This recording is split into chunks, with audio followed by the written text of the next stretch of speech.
Welcome to another episode of Finding Peaks. I believe this is episode 4. I was Again? told, Yeah. it's again 4B. because I was told the prior episode was the 3rd, and I actually stated it was the 4th. It did. So welcome that's to true. the 4th episode here. Math's hard. Yeah, It is. Yeah. math is Math is difficult. hard. So just want to start today with, we have some title changes in the room here at Peaks Recovery Centers. Jason Friesma is now our Chief Clinical Officer. Oh, and the crowd goes wild. And the Thank crowd you. went wild. Yeah. And introducing the new Chief Operating Officer of Peaks Recovery Centers, Clint Nicholson, everybody. Clinton. Yes. They, Also a slow therapist. clap. I would- Slow clap. I would also like to Wow, introduce. Also a therapist. I'd also like to introduce Clinton's cowboy boots. Right. Also making an appearance today. Right here. Yeah. I recently purchased a truck, and they came with the truck. Nice. Congratulations on that. And I It's a am really big deal. contractually obligated to wear them Yeah. by Dodge. So As Cross that off the list. these episodes roll along, we're getting feedback, and some of that feedback so far has been that we're seemingly a little too uptight in these sessions. So we're really trying to explore not doing that here. Yeah. So. Expect bad jokes. So Yeah. let's Yeah. expect bad jokes moving forward. Always difficult, at least for me, in doing this show, because there's a seriousness to addiction treatment, certainly, and individuals are suffering, of course, across America from the disease of addiction. And so it's not always, I haven't personally known how to approach it myself or how serious to be on camera, because it is serious to us, and certainly each and every day we come into work with a seriousness and getting people well, but certainly want people to appreciate watching us and not be so serious. So, Yeah. would you guys like to comment on that? Feeling a little No, I loose in the just shoulders totally, today? I agree. Okay. Yeah. I'm hopeful that you've scripted some jokes. I have no jokes. Oh, okay. So we'll jump right into it. Okay. perfect. Yeah, so last week, Clinton said something that was a little passive. I don't know if everybody caught it in the 3rd episode, but I think he said something along the lines of, I'm not excellent, I'm maybe great at the family side of things. I don't That's remember that. that's a quote. Yeah. Okay. Absolutely. Okay. Yeah, that's a quote. But something along those lines Uh-huh. exposes the reality of addiction treatment centers, and in that, I think taking one step back, Peaks started with 36 beds 6 years ago, and we have 36 beds today. The thing that has changed at Peaks Recovery Centers is we went from 12 staff members to 75 staff members, and 67 of those, I believe, today are full-time staff members here. So we're advancing this enormous team around these 36 beds over the past 6 years, and I just wanted to talk about, through the lens, the clinical lens, about the importance of having a team. I mean, in essence, you're both LPCs, of course. You're an LAC. You're about to, get your LAC after taking the test recently. Equal licensures should mean equal skill sets, right? Right. But they don't.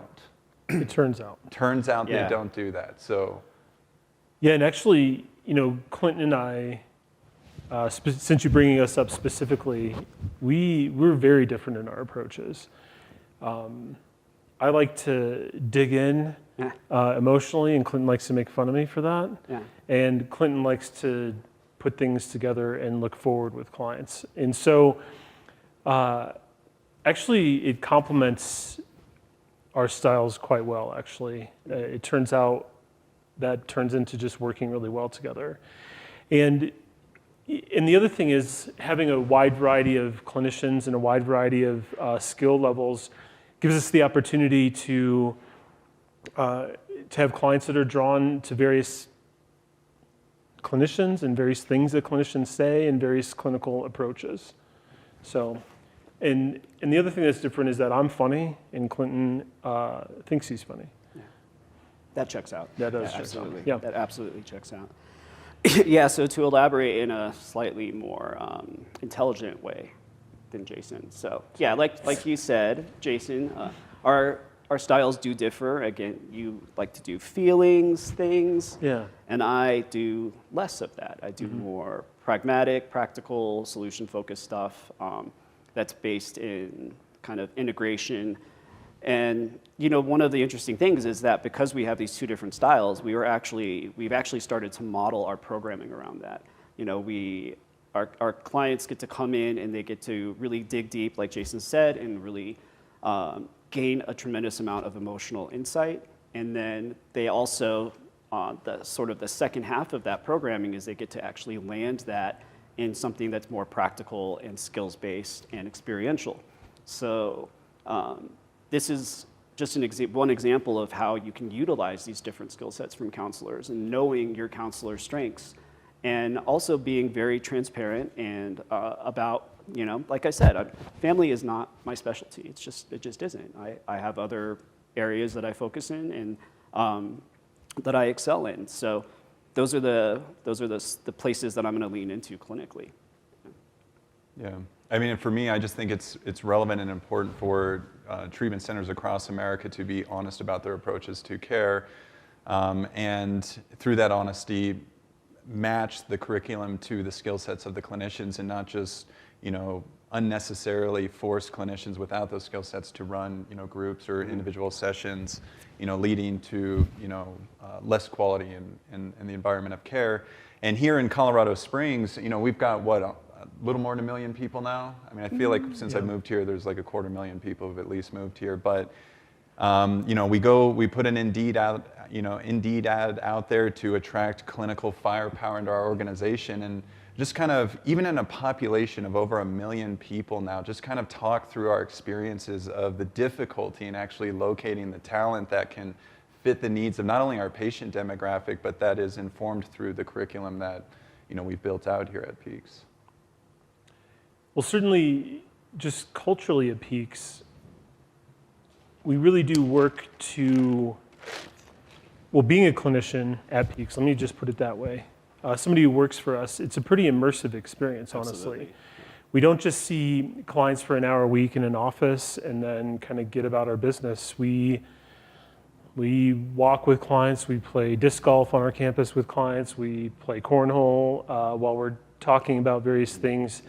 So we really, or we even share meals with them or have coffee at times as well, just to offer that support.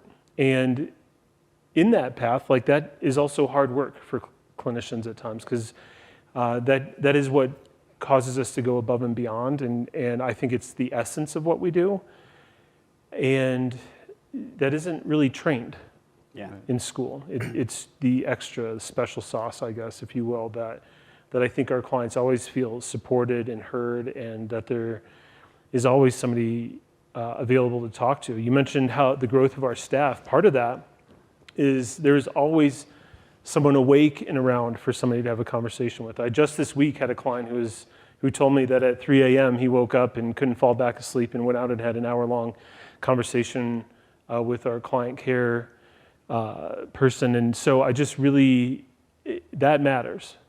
Having that availability and having kind of this real-time ability to be supported and cared for.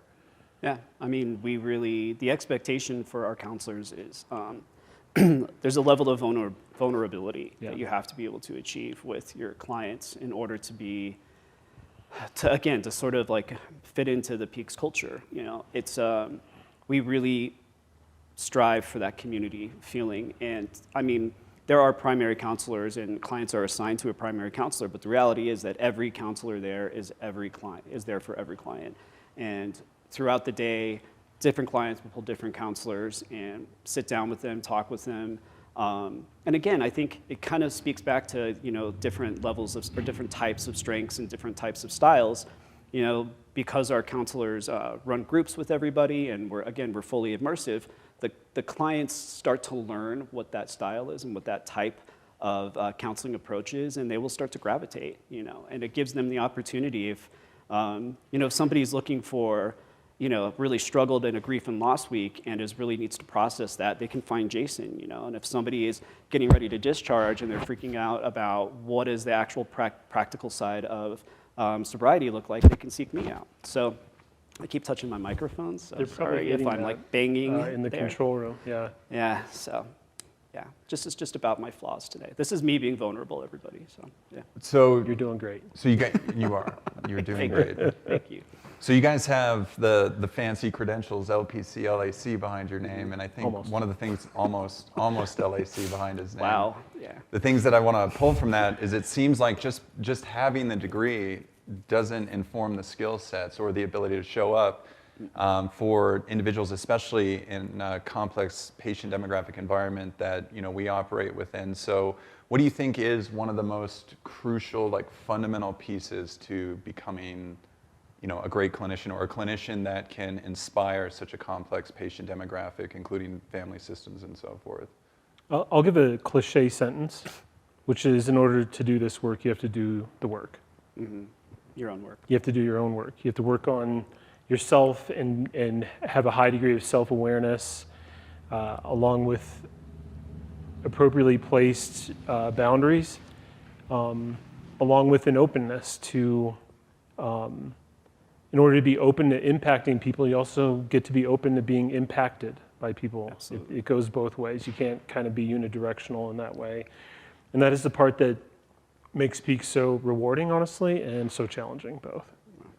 I think in my experience, particularly with addiction treatment, authenticity in a counselor is just the absolutely most essential. Yeah. I mean, a lot of our clients, this is not their first rodeo, right? Mm-hmm. They've been through this process. They've experienced counseling and treatment in the past, and they can just, they know the language, they know the sort of like clinical jargon, and they can read a counselor who is not being genuine like that, So being able to show up as your true self, not showing up as your counselor self, which again requires that you're doing your work, Mm-hmm. and it requires, yet again, to be vulnerable. And being open to the idea, like Jason said, of this sort of reciprocated exchange of insight, this reciprocated exchange of kind of growth and exploration. So. Yeah, absolutely. There's a great deal of addiction treatment centers out there that state that they have similar services to us, that they can stabilize and they can provide a continuum of care and all of this sort of stuff. But the differences in departments by comparison are quite extraordinary at times. At Peaks, we employ a full 24/7 medical team to have 2 providers on, psychiatrists and an MD, at any given time to support our patient demographic that is generally less than a census of 30. On top of that, 2 physician assistants that can be made available to our patients. And the supporting residential staff, certainly our client care aides, and never mind all the administrative support that goes on. How fundamentally important is it? We've grown from the very beginning, Jason, at Peaks Recovery, not having all of these things on the side. What have we learned along the way in bringing in these departments and building them up with the intentionality and intensity that they offer the patient demographic? How much is that supporting the clinical approach to care? Well, to your point, the ability to staff our program well and with a lot of qualified and trained people, not just clinical, but across all departments, does really, I think, give us the ability to really become excellent within our department, and then kind of go the extra mile within that department. Rather than kind of spreading thin, we get to spread deep. Mm-hmm. I just made that up. That's brilliant. Yeah, I actually really like that. Thank you. That should be a Just t-shirt. Yeah. next week. I don't spread thin, available I on our spread website. deep. Yeah, Yeah. that was a, Yeah. that was a t-shirt creation moment. Yeah. Absolutely. Yeah. Absolutely. Only 4 episodes in, that's brilliant. How do I follow that, right? So, Next question. I think I've worked for a lot of treatment centers and just different behavioral health centers, and the level of staff to us when I first came in, I was just kind of like flabbergasted about like how much staff and how much support and how many people are really involved in the sort of like whole Peaks programming. And I realized very quickly that what we have the ability to do is truly wrap around people and give them a level of safety and support and acceptance that for a huge number of our clients they've never experienced before. And it's powerful. It's absolutely powerful. And it's transformative, which you just don't see a lot of other places. You just don't see that in other places. Yeah, I think that, just the other day we had one of our patients was disrupted in a medical meeting and immediately wanted to leave. And in my head, I just thought somebody's going to wrap their arms around him quite quickly. And the beautiful thing about having all of this staff to support these individuals is that though this individual can be immediately attended to, whether through on-call staff or whatever's going on, that all the other patients on this side aren't, their quality of care isn't going down at the same time. So I like this idea of building depth within departments by having departments in support of it rather than stretching departments thin, you know, which, you know, felt like kind of our humble beginnings, you know, and so to be able to advance these levels of care and towards and in the direction of patient care, I think has just been a wonderful experience that I just want, you know, families out there to be cognizant of as you shop for addiction treatment services, how crucial it is to have these dynamics within a company culture, and also too, to have, maybe through the lens of humility, to be, as a CEO, to be sitting here with, you know, other chief officers of our company culture, be able to state openly, like, that's not my specialty and that's not my category. And when we recognize that, honestly, as addiction treatment centers or any really medical setting, you know, we can then move out into, you know, to the Indeed ads and really pull in the talent necessary to fill those gaps in the direction of patient care. So, Well, I think, you know, candidly, Clinton, since you are new, I know you and I've wrestled with how many staff do we need and why do we have so many? Like, I've listened to you do it and push back on you that, like, this, you're right, we could actually stretch ourselves thinner, and we could. Yeah. But it is really our staffing levels that give us some opportunity and time to have the between groups and the between sessions, conversations, that really, all the plan stuff is so critically important, but a lot of the change happens in the margins. Well, and lucky for you, even though I'm an operations guy, I'm also a clinician. So I'm able to sort of see that, see both sides of that. Because operationally, I mean, if that single lens tells a completely different story, and I think that that's what a lot of programs are built around. You know? But by being able to sort of bring operational and clinical components together, I mean, that just kind of describes Peaks in a nutshell. You know, there's just this amazing blend of focus, and it has created an organization and a culture and programming that is extremely unique and very powerful. So. Yeah, absolutely. Well, I appreciate the opportunity to present episode 4, the real episode 4. Yeah. That's episode 8, episode 4. Join us next week for episode 4. For episode 4. Looking forward to episode 5 to continue to bring you content. Hopefully our humor or lack thereof is not in the way of you hearing the important information we desire to deliver to everybody today. Just going to give one more look here. Please comment with on the Cowboy boots in focus. We look forward to your comments. Please give us questions so that we can provide answers and insights into the addiction treatment space. And from here in Colorado Springs, signing off. Until next time.